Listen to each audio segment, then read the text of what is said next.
We were going to call this series Shiny Object Syndrome for the fact that all these new technologies come along and people get really excited about them. But we chose instead to call it This Does Not Compute, a podcast series about what's going on with emerging technologies, with the technologies that you read about in the papers, and we get real experts to come in and talk about it. I'm Jim Lewis. I work at CSIS. I'll be your host for this podcast. Arun Gupta is currently an adjunct entrepreneurship professor and a senior advisor to the provost at Georgetown University. He's also a lecturer at Stanford and a venture partner at Columbia Capital. He does a lot of work in spaces we're interested in, and we're going to talk about his new book, Venture Meets Mission. It's good to have a real entrepreneur and venture capitalist on the show to tell us how things actually work. Well, thanks for coming on. Tell us about the book. Well, Jim, thank you for having me. So the book, Venture Meets Mission, it explores how, as a nation, can we create a renewed partnership between government and entrepreneurs to solve the big problems that we have today, and that we need the optimism and innovative capacity of the entrepreneurial ecosystem, but we also need to marry that with the scale and reach that government provides, and how can we do that? And the essence of the book is presenting that we believe that there's a generational opportunity in front of us today to solve these big problems, whether it be climate, whether it be national security or cybersecurity or health or food. It's a lot of storytelling, honestly. It's a lot of storytelling of folks that are doing it, how they're doing it, and starting to raise the question more of, like, how do we do more of it? I mean, how do we make it the norm versus the exception? What's your favorite story in the book? Gosh, there's so many. I think one of my favorite stories in the book is actually the folks at Commonwealth Fusion. Here's a company that started off as a grant inside of a university doing important work around energy. The grant goes away, and then they start to say, hey, let's go down the not-for-profit world to see if we can raise money to kind of keep this going. And they realized the money that was available along those paths wouldn't get them to where they needed to get to. And they then moved to a for-profit model. And in doing so, we're able to attract the capital that they needed to kind of continue forward. And then with that, attract the people that you need and make the progress that you want. And to me, it was a marrying of people, purpose, and profit to go solve a larger problem, which has societal benefits to it. In 2015, Ash Carter said there was a disconnect between the Pentagon and Silicon Valley, and he was going to fix it. I'd say it's actually gotten bigger. It's more of a disconnect between Silicon Valley, and Silicon Valley is sort of a placeholder for the larger entrepreneurial ecosystem. A larger disconnect between Silicon Valley and DC. Do you think that's changing?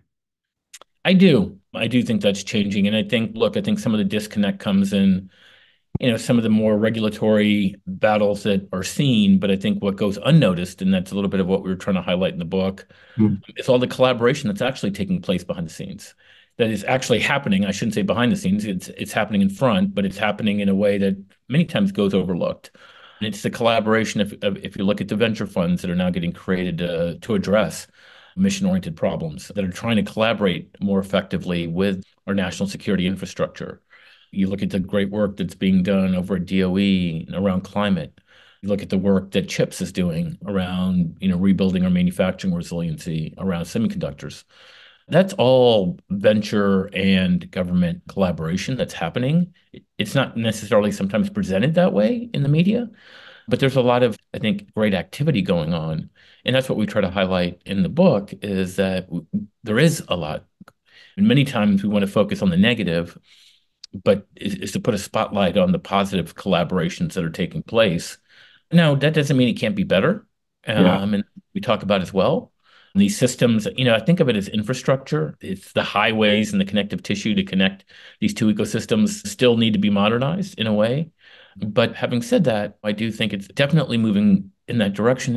And look, I think part of what's changed, especially over the last just 5 years, right, is we've had a number of, as my students would say in my classroom, existential threats. We've had a healthcare pandemic that I think had a lot of people thinking about what do they want to do with their lives, but also a level of interdependency that's obvious when you go through that. We're obviously now in the geopolitical battles that we have, both in Ukraine and then what we're seeing in the Middle East, I think has really shaped this generation. as far as what's their role and how do they, especially in Ukraine, where you see folks fighting for democracy. You add to that a climate existential threat that every summer, every year, we feel a little bit more. And so it feels more palpable to folks, right? And how do they participate? And then look, overarching that as well is a larger geopolitical great power competition threat with some of our adversaries. So, from the framework of the book, what do you think about the industrial policies this administration has put in place? You've mentioned a couple of them: IRA, CHIPS Act. What is that? How does Yeah. that fit in? Yeah. Yeah. So look, I think it's the way you want to see more collaboration, without getting into commenting on the details of it. I think directionally, it's what we need to see is how government and the entrepreneurial community can collaborate. I think that's the spirit of what CHIPS is intended to try to do, is to spur that. But as you do that, you realize that there's a lot of infrastructure that we need to build to be able to make ventures successful, right? It's not about just giving money to VCs or money to startups, but it's also investing in the, surrounding ecosystem so that when you do provide capital to those firms, that the ecosystem is ready, and that ecosystem includes talent, right? Like, are we Yeah. training enough people? Do we have the talent? And when I think what we try to do in the book is to think of this and highlight this in a systemic way, right? So it's not an us or them issue, but look, this requires a larger systemic look of what we need to do to create these collaborative ecosystems. The World Bank, I think it was the World Bank, called it soft infrastructure. And so when you look at the big innovative centers, they've got the lawyers, the banks, the hard infrastructure, electricity particularly. So when you say infrastructure, what are you thinking? Are those the things, the soft infrastructure, or is it more? Yeah, no, when I say infrastructure, it is soft infrastructure, but I'm really getting it at the core of like really talent, right? So, here when I use the word infrastructure, a little bit of what we're doing at our foundation, Noble Reach, which is trying to put to practice a lot of what we have in the book, is we talk about this in the book, but I look at our two superpowers in this country continue to be our ability to create talent when you look at our higher ed ecosystem and our ability to innovate when you look at our entrepreneurial ecosystem. Even today, it's orders of magnitude ahead of anywhere else in the world, and the evidence around that is everyone everywhere else in the world comes here to do both. And the infrastructure I'm referring to in this context, Jim, is, how do you connect those more effectively around these government ambitions to solve larger societal problems? How do we get better talent going into government? How do we get better talent collaborating with government? To me, those are creating the pathways to do that, but also creating the scaffolding to support it. In addition, how do we get innovators, entrepreneurs to want to collaborate with government more effectively? How we think about public-private partnerships needs to, be reassessed. And then how do we provide them the right scaffolding to be able to do so? Macron wants to make France an innovation superpower. What advice would you give him? And your point about the US having a lead, I almost got lynched once in Berlin because I said Europe has great researchers, they have great entrepreneurs. When they're successful, they move to the United States. And Macron wants to change that. What would you tell him? Yeah, that it will take time, right? That it's an ecosystem and it's deeply cultural. Mm. Uh, it's deeply, deeply cultural. I mean, even if you look at why we have innovative pockets, innovation centers, and even within the US, a lot of it's deeply cultural. You need to be in a culture that like failing's okay and that you can come back up and get funding again for your next thing. It's a subtle but profound different way of looking at the world.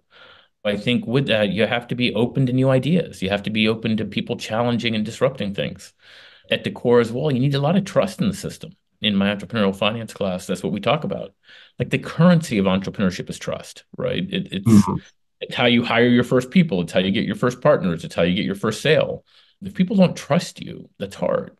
And so my my advice to Macron is like they should try to do this. Like every country should do this. Every place is capable of doing it, right? But just recognize that there's not a silver bullet to it. It takes time, and the culture piece of it's the hardest piece to change.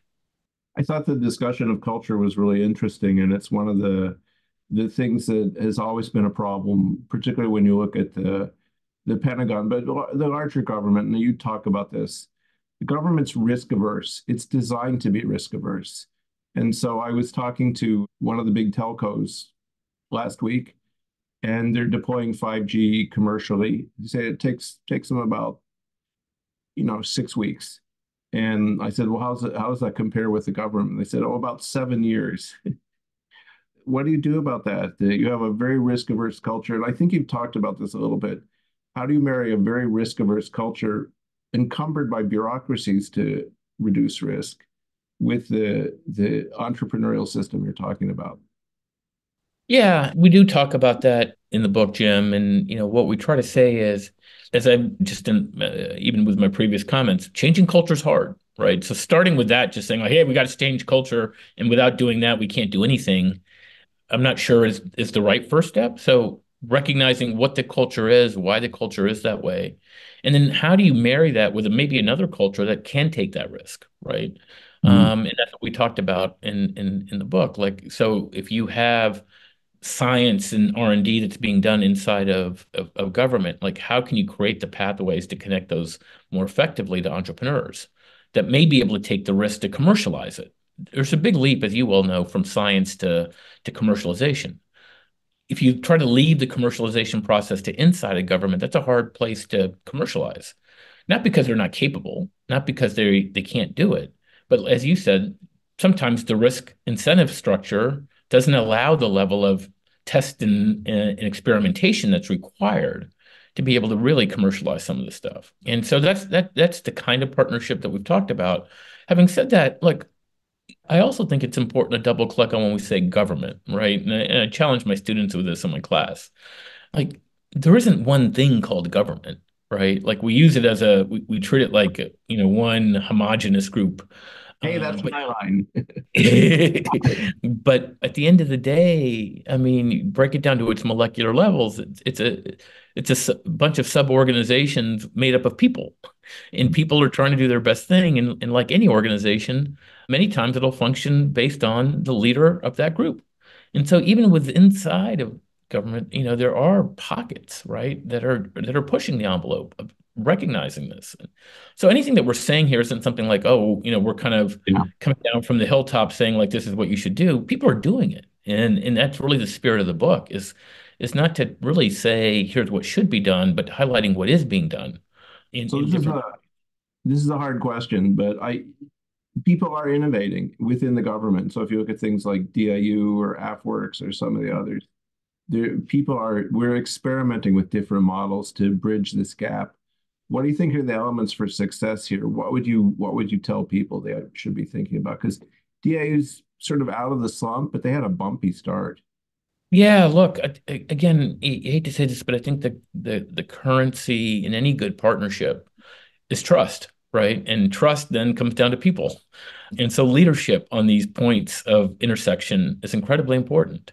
I think why DIU is coming out of its slump, as you put it right now, is because of leadership. You have someone like Doug Beck that comes from Apple that knows how that community thinks, and that community being the venture community in the West Coast, the Valley community, and also can bridge that. And so when he's sitting inside at DIU and now wanting to collaborate, people lean in and there's a level of trust there. And, I think that's incredibly important. Now, the other piece that's important here is on the one hand, you want to spawn innovation. On the other hand, if you have 150 groups inside of the DoD alone saying, hey, we're a front door for innovation that are all subscale, that just paralyzes the market, right? So there needs to be some level of coordination and some way of thinking about how do we get to scale. Scaling is a big part, right? Like, you can get every small organization saying, hey, everyone wants to play VC, but the idea here is that if I'm the VC on the other side, like, I want to know who can really help me and who can do this at scale, right? And I do think the scaling element of this is incredibly important. There's only, a few institutions inside of government that I think have done this well, and QTEL being one of them. DIU, as you said, is now spending more time around this. And then you look at, organizations that like, again, energy and in the group there that Jigar Shah's running. They're doing a great job collaborating with the private sector. We are now standing up what's happening in commerce with chips, and they're looking at how do you collaborate more effectively. But you need these institutions. So it's not just having front doors, because having too many front doors that are subscale, I think can be more confusing. But having a few big front doors that people can trust, I think is how we can kind of create more alignment. And this isn't a criticism of Mike Brown, the first CEO of DIU. He really, in some ways, he laid the foundation for what's happening now, with a lot of effort. But you mentioned In-Q-Tel, and Mike and I used to talk about In-Q-Tel a lot. In-Q-Tel is a very different model. What do you like about the In-Q-Tel model? And one thing I like about it is it's not plugged into the acquisition chain. Yeah. What I think is interesting about the In-Q-Tel model is with Chris Darby's leadership and Steve Boucher's leadership, when they came in, they really recognized that what is our overall objective here? We're not trying to play VC. What we're trying to do is really bridge the top innovation in the venture community that we think could have applicability into the agency. And so in doing so, they really set up a structure that allowed them to be more collaborative in a way so that it wasn't about like, hey, they recognize that like the venture companies don't need our capital. What they need is our contracts, right? They need to see that there's something here for them to go. It's the revenue piece. It's a subtle but important insight that many times people fall in the trap of thinking that, oh, something's not happening and it's because there's no capital. It's actually because the conditions for the capital to go there, aren't interesting, right? The risk reward doesn't present itself. And that's where I think government can play an important role, which is like establishing those risk reward conditions a way to be able to attract the capital. Because having been someone on the capital side for 25 years, I could tell you there's plenty of capital out there.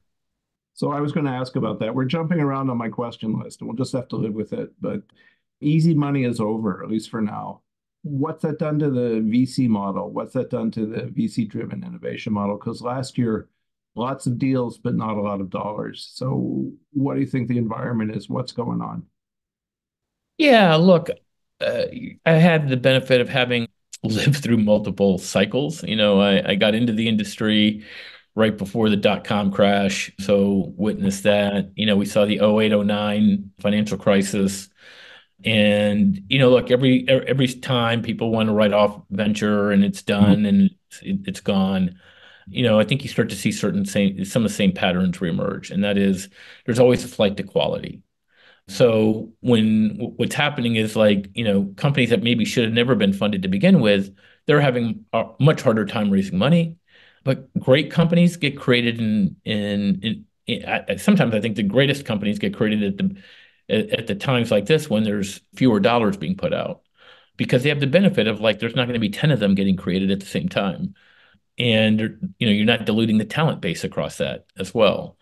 So as far as the venture model goes, look, I think you're also seeing a stability around customers, right? And you're starting to see more people looking at government as a customer. When I got into the business, we actively did not look at companies that were doing any business with the government because of many of the things that we were talking about. This is early 2000, right? Procurement cycles are slow, everything's bespoke. You can't scale. No one's going to give you on an acquisition. No one's going to give you a multiple on that revenue. And now we're seeing that's changing, right?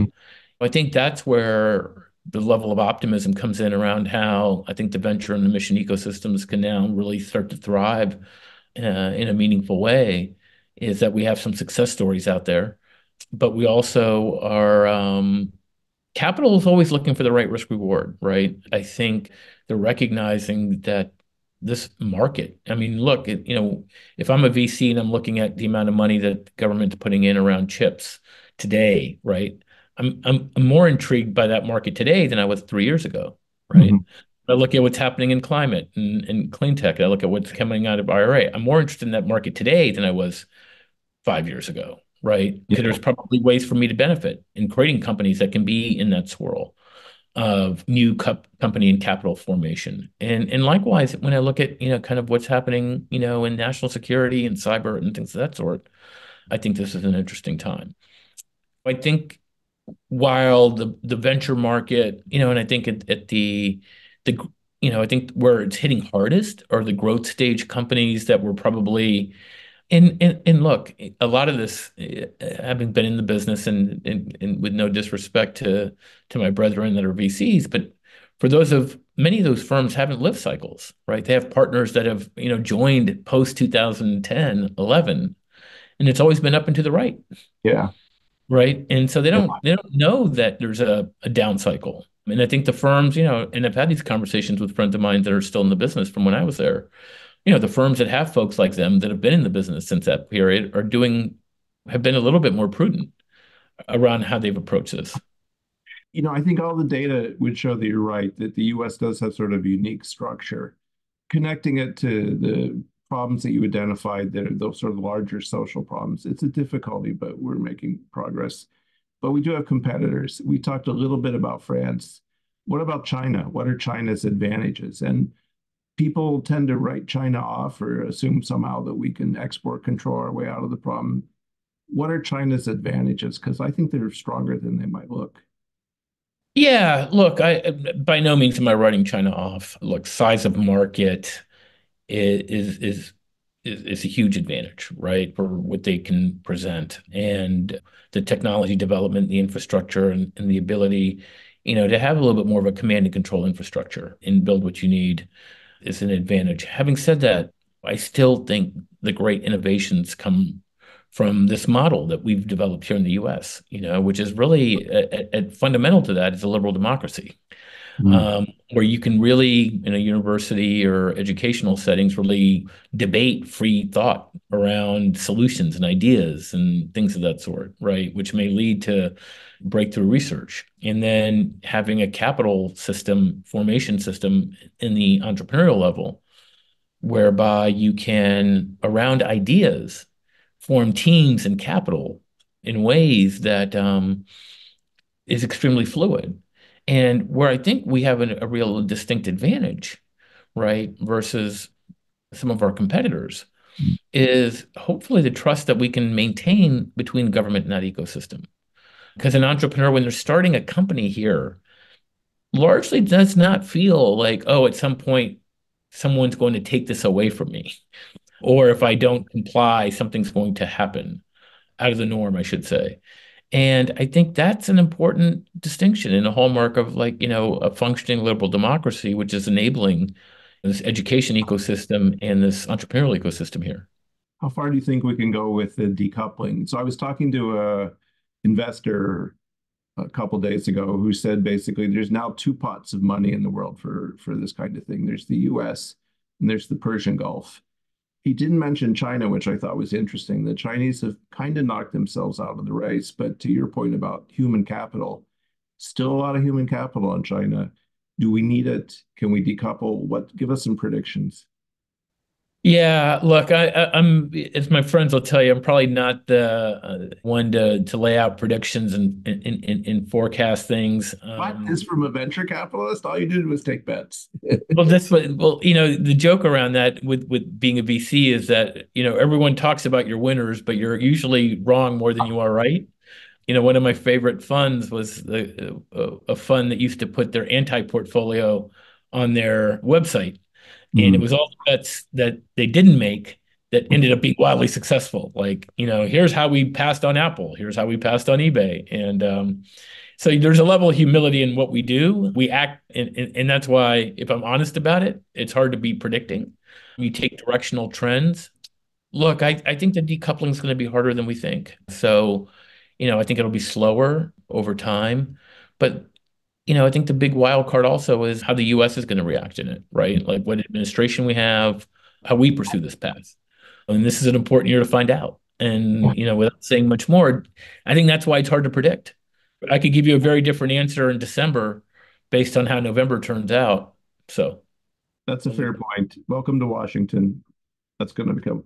What technologies would you invest in now? I mean, what are you doing? And everyone's doing AI. I actually started. Remember that old atomic scientist clock, 5 minutes to midnight.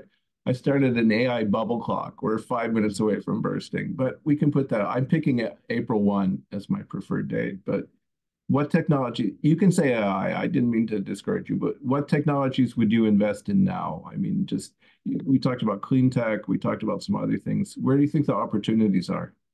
Yeah. So look, my investment thesis when I was in venture was starting with people and markets, right? Less about technology. And so, because I found that if you invested in A teams with B technology, you could still win. But if you invested in A technology with B teams, you ended up losing. Hmm. Um, and so I say that as a precursor to kind of like how I'm answering your question. I would be finding great teams in the climate space right now, Hmm. right? Given the amount of money and activity that's going on there. Having said that, like that's not a place I'm an expert, right? But if I could find teams that were really well positioned there, or venture funds that are really well positioned, then that's what I've done. Is given my capital, personal capital, to people that I think are really well connected in that space. I think bio and bioscience is going to be over the next 5 to 10 years continue to be a big, and some of that's going to be driven by AI, right? As we bring down the cost of compute and being able to run experiments and tests to a level around all the data that we have in the bio area, I think the level of breakthroughs that we'll start to see will become really profound. And so that's an area that I think is really, really interesting.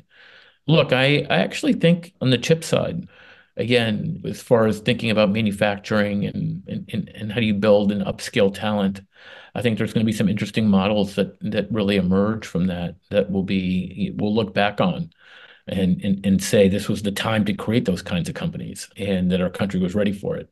That's sort of off script, but let me ask you about that because I helped work on the CHIPS Act. And at the time, I'm less concerned. I'm not worried about the whole dependence on Asian companies. What I'm worried about is that we had three champions and the American one was getting knocked out of the business.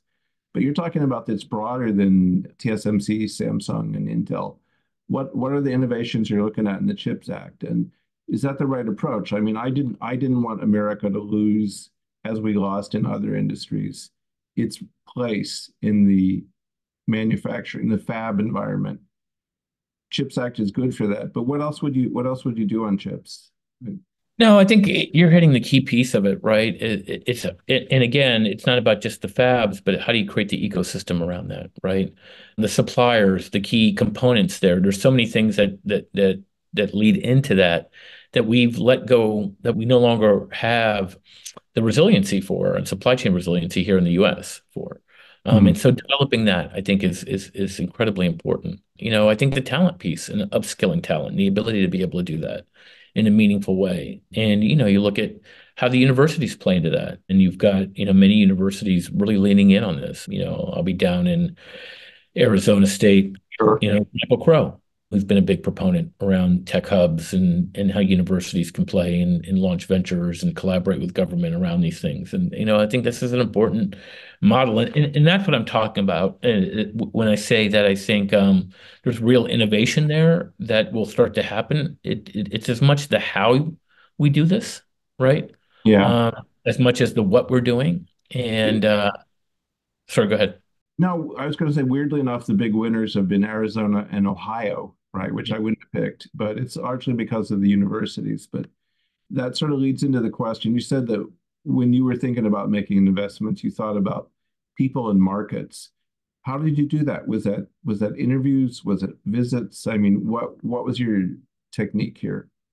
Yeah, so when I say markets, we're looking at these, large markets where you see disruptive forces coming in, technologies changing the markets, the competitive landscape, being able to change. And when I say teams, a lot of these are really, references from your network. Our most valuable asset is our network. When you're a VC, it's your own portfolio companies that you've invested in because you've invested in them for a reason. You believe that, it's very simple. You believe birds of a feather flock together, so A players attract A players. If I had 3 or 4 CEOs tell me that, hey, you really should meet this company, I'm going to meet that company. And you triangulate around that, right? And they tell you that this person's a rock star and I've worked with them or her in these different capacities, and you should really think about finding a role for them, or with somebody I wouldn't bet against. So a lot of it is more the intangible diligence, honestly, And this is why I come back to trust as the currency, right? Because you're basing it based on the people that you have trust in, and that goodwill carries forward to the people they trust. And I think that's what gets lost many times when people think about ventures and entrepreneurship. They focused on the finance and the technology aspect of it, like who's what's the coolest technology out there, and they lose sight of the people piece. Even in my entrepreneurial finance class at Georgetown, when I teach it, I call it entrepreneurial finance with a lowercase f, because I Mm. said it's less about finance, it's more about people and knowing how to, build those relationships with the right people. I think that's the opportunity that sometimes gets overlooked, even, in this government, venture ecosystem, right? Many times it's usually an enamorment with technology that we've developed, Yeah, uh, uh, guilty. Yeah. or the finance we can attract, but we lose sight of the people that we need to bring into the ecosystem, and Mm. ultimately about that talent. How did you get into this? I mean, you really have at least two careers. You came from the whole investment world, and now you're really in the policy world. So the transition we can describe. Tell us how you got into this field. Look, it starts with I grew up in DC. My father works at Naval Sea System Command, still works there today. So he's been there over 40 years. So, look, government's been in our family. And, as a civilian engineer there, as you said, I was on the investment and capital side of the equation for 20, 25 years. And the last 10 years of that was really investing in companies at this intersection of mission tech and entrepreneurship. And I think that gave me a little bit more window into both the challenges, but also the magic when you can make that happen. Right. Our firm was founded by Senator Mark Warner. So there's always been some level of connectivity, at Columbia Capital to government, and thinking about how government service can play in and how innovation can tie into that. And then when I started teaching at Georgetown and then Stanford, the class I was teaching at Stanford was called Valley Meets Mission. Again, how do we take the innovative spirit of the Valley and bring it to DC and tie it to the mission orientation? And I think what I just felt was this palpable sense of like students really kind of trying to figure this out, Mhm. of like how do you do good but make money as well. And you realize that a very simplistic way we've given them this artificial vernacular that makes it feel like a binary choice, for profit, not for profit, private sector, public sector. There's no middle ground we've given them. We haven't given them a language. And I would have people, in my office hours who are largely, students like wanting career advice of, I really want to do something impactful and meaningful, but I want to, make money and feel I can have some independence. Having come from this world and seeing this, I was like, well, there's this whole world out there, right? Like you realize you don't really, when you're a student, you don't see it. And that's a little bit what was the inspiration for the book. And Mhm. when we were teaching the class, we would see folks rescind their banking consulting offers and go um, into this world. And then, we thought the book would be a way to kind of amplify those stories.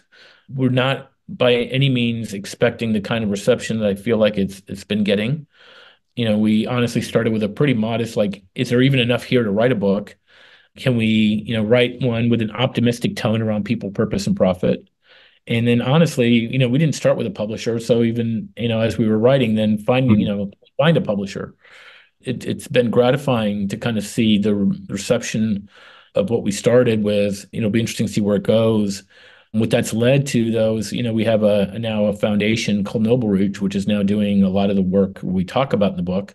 That has an endowment of close to $500 million. Wow. Um, and there, what we're really focused on, Jim, is, as we talked about, is trying to be some of that infrastructure that can help connect our top talent into this mission ecosystem and provide them the scaffolding to support them.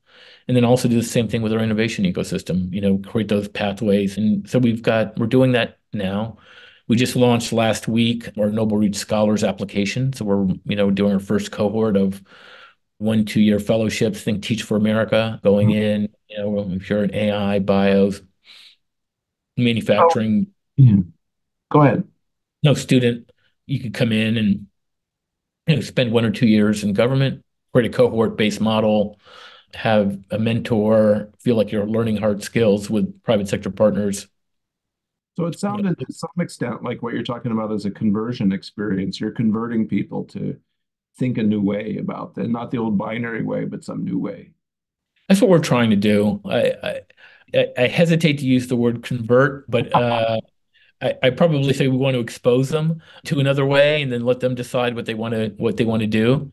But as we quip, we want them to try to expose them to using their entrepreneurial energy to solve not Candy Crush 3.0, right? But Yeah. let's put that to solving more meaningful problems and show them that they can still do that in a for-profit way, still a Huh. level of purpose and mission in what they're doing, along with being able to create the financial security that they're looking for. That's probably a good note to end on. This was fun. Interesting stuff. Great.